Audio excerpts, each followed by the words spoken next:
برای وقتتون خیلی خوش اومدیم به یه ویدیو جدید دیگه. امروز اومدیم که با ویدیوهای سمی اینستا، میم های سمی اینستا سرگرم بشیم و ببینیم اصلا تو اینستا چه خبره. دروغ نگفته باشم همین نیم ساعت پیش تو اینستا بودم، تصمیم گرفتم بیام ویدیوشو بگیرم. گفتم با هم دیگه وقتمون رو تلف کنیم. عجیب نیست؟ عجیبه. بدون معطلی بریم برای ویدیو. فقط قبلش لایک، کامنت، سابسکرایب، زنگوله بغل بزن. نزدی هم نزدی، دمتون. فقط ویدیو رو برو بریم. خب ویدیو اول چیه؟ میم حادثه فان.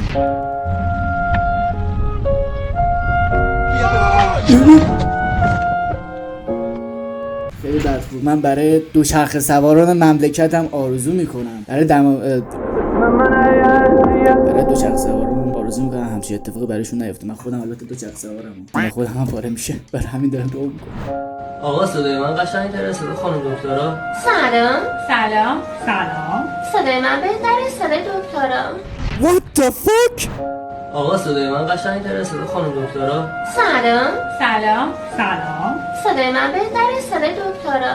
به کجا داریم میریم ما؟ حاجی ما داریم به کجا میریم؟ چه وضعشه؟ داداش با این همه ریش و پش او بهت زده بالا. کجا صندلی گذاشتن بچه ها بخونن کتاب.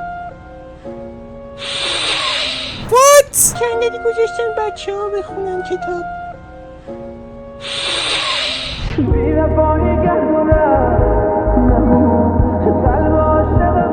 این کار بدیه، واقعا کار بدیه. نکنین بابا، نکنین. حامد گفته بیا من. تو ایران چطوری صبونه چند تا عذرخواهی میکنم چند تا 1200 نفر ویدیو رو دیدن تو یک روز گذشته. 4970 خورده‌ای هم ساب داره. هیچ کانتنت جذابی هم نداره. فقط مردم صرفا نگاه میکنن که سرشون گرم بشه. به نظر من اگر بری همین الان گل بکشی جای اینکه این ویدیو رو ببینی بهتره. گلی عرقی چیزی. حامد گفته بیا منو بخور. من فدای تو بشم عزیز دلم، تو هم بخورم قربون تو برم. این پرسینگ داره. خب امیدوارم پرسینگ سمت راست این گوش راستش نباشه. فقط امیدوارم که همین نباشه، اون گوش نره. عزیز دلم تو هم امیدوارم سمت راست نباشه و چپت باشه، چون اگه سمت راستت باشه واقعا من متاسفم. مدگل بعد از بسته شدن چنلش اعضای این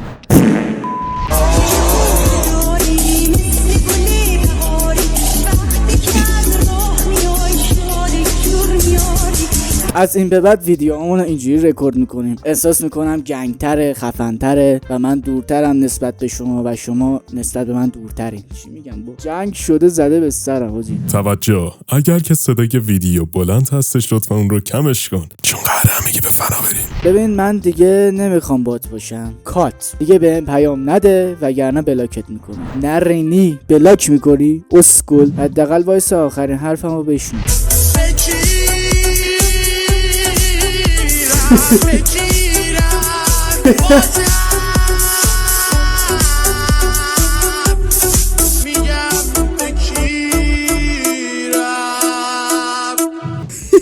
خیلی زشت بود.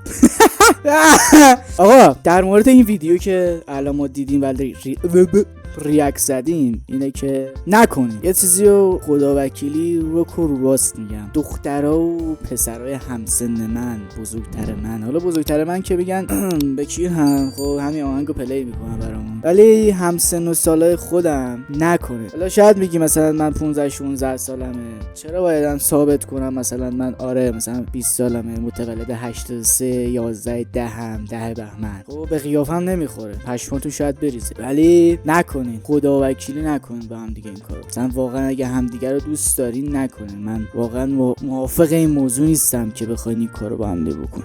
یه آهنگ غمگین بخون، تازه کات کردم بفرست واسش آشتی. حاجی این فاتیه هم کسخله ها. این دفعه واسه اونی که رفته بخون. از روی دهنم بده تشخیص ماریان، فاتی دیگه مستیس ماریان، دلم یه زندگی میخواد با یه جاده پستیس ماریان، حبسیس ماریان، از همه زندان شدم ترخیص، چیزی که تو دل رویا. اگر ویدیو شورت‌های قدیمی رو نگاه کنین من به این نمیخوام فوشت بدم، برو خودت گم شو از ویدیو من بیرون. من هر جا میرم یه بار باید حداقل تو ویدیو من باشی. تو نگو وای برگام، وای پشمام، بگو. جدی میفهمی؟ نگو به تو چه، بگو. مشکل داری بی‌ناموس. نگو بدون تو میمیرم، بگو. کیر منم نیستی. ببخشینو. نگو اه. آخریه خیلی قشنگ، این وسطیه. حالم به هم خورد، بگو. پست مادر کونی. نگو بیا ببینمت، بگو. کیرم تو کس ناموست کجایی بابا ما اینا وایسادیم. یه مورد هم تو اضافه کن توی. وای اینا رو حاجی، وای یا اول پس اراذل تهرانن اینا، من تخ نمیکنم. تو کس ناموست کجایی بابا ما اینا وایسادیم. یه مورد هم تو. وای حاجی، وای قمر رو دیدی؟ قمر رو ببین یا حضرت عکاس. راستی من که ادیتورم اصلا چرا تو ویدیو باشم؟ خوبی؟ یه مورد هم تو اضافه کن توی کامنت ها برام بنویس. چی؟ نسخه اصلی پاندای کنفوکار. بیا با چشای خودت ببین، اینم از کومار جادوی کوس شعرتون. این خالی بود که کیر شدین رفت. بابا کشکش ولم کن برم، اصلا اولین نفری که چاینا. حاجی این چقدر فوش میده. این میگاه خودتی، بذار من برم، نمیخوام جنگ اژدها باشه اصلا.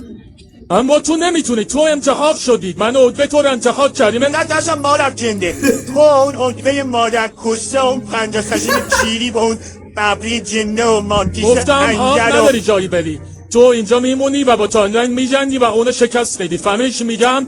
من نمیتونم با این دنبه و خیکر چیری جلوی هم کسکش بایستم. چه کس شیریه ساختی؟ خواهی ندارم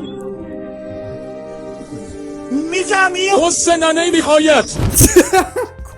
ننه بیخوایت. قشنگ بود آقا، قشنگ بود. خدا وکیلی بچه ها پیج مشکل داری اینا اینجاست، برین دوست داشتین برین فالو بکنین. این یکی هم ببینین. من اومدم خونه حرومزاده. نه اینجا دیگه. اولش آره یه خونه توست، من کیرم ثابت میکنم. آره خب دوستای جدید پیدا کردی. خب این پوپ کجاست؟ خواهی کرده مبارزه بین من و تو مادر جنده. من 20 سال توی زندان گاییده شدم به خاطر ظرف تو. به کیرم، به من چه ربطی داره؟ میخواستی کم نری؟ توی خارکسته میدونستی من جنگجو اژدها، از اولم قبول داشتی، ولی وقتی اون عقبه مادرسگی پیر تخم رو مخالفت کرد، تو چی کار کردی؟ ها؟ تو چه گوی خوردی؟ هیچی مادرسگ. چرا نمیفهمی؟ تو تخم رو قرار نبود جنگجو اژدها بشه. قرار نبود؟ کدوم مادر جندی به من میگفت مثل سگ تمرین کن؟ چی خار منو سر تمرینا میگایی؟ چی به من گفت انقدر جب مزنی مادر قهوه ها؟ ده بگو کی؟ اوه اینقدر جق نزنی مادر قهوه. جمله دکتر استاپو اینجا میگه وایسا. چی به من گفت انقدر جب مزنی مادر قهوه ها؟ ده بگو کی؟ اون تومار کجاست؟ جنگجو اژدها تا حالا اون تومار رو از چین خارج کرده، دی کیرش هم نمیتونی بخوری. به جاش به کیر منو بخور، خیلی هم بیشتر حال میده. اوی کیری. اوی کیری. بچه‌ها خیلی ممنون که تا اینجا ویدیو رو با من بودین و امیدوارم از این ویدیو لذت کافی رو برده باشین. تا ویدیو لانگ بعدی میبینمتون، دوستتون دارم و دمتون هم گرم. امیدوارم لایک و کامنت و سابسکرایب رو ترکونده باشین، ما رو ناامید نکرده باشین، هیتمون نکرده باشین. تا ویدیو بعدی مثل همیشه بای.